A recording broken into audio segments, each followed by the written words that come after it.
Você falou também do trabalho do Brax. Eu vejo muita gente criticando, muita gente defendendo também. Eu sou mais do time da crítica, também acho que ficou muito aquém. E aí volto ao assunto da 777. Independente se a culpa é da 777, se é do próprio diretor, eu estou analisando aqui com base no que a gente viu acontecer durante o ano. Claro. Porque tem muita gente que usa o argumento de que o Brax...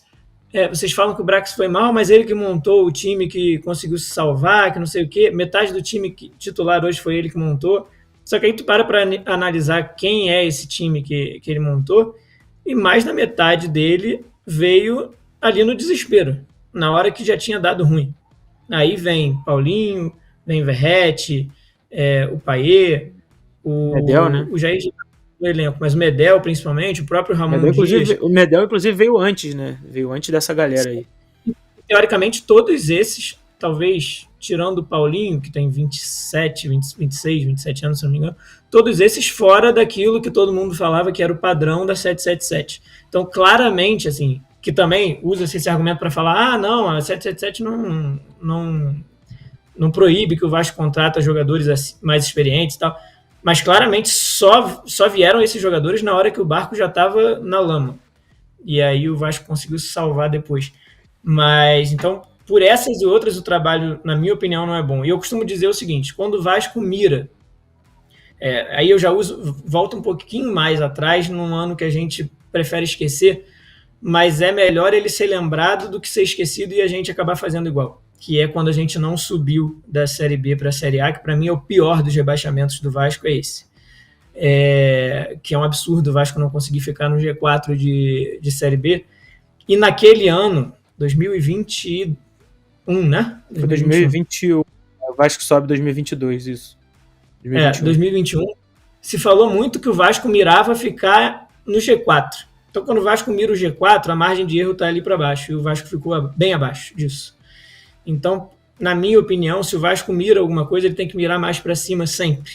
Porque se der algum problema durante a temporada, com essa margem de erro aí que a gente fala, ele cai ali nas 3, 4 posições e não corre risco, entendeu? Então eu acho que o pensamento pequeno dentro do Vasco durante esses anos acabou levando o Vasco a se tornar um time que fica disputando a Série B todos os anos, né? Porque o Vasco disputa a Série B quando ele está na Série B e disputa a Série B quando ele está na Série A, porque na verdade a disputa do Vasco na Série A nos últimos anos foi para não ir para a Série B, ali do Z4 até 2, 3 posições acima no máximo.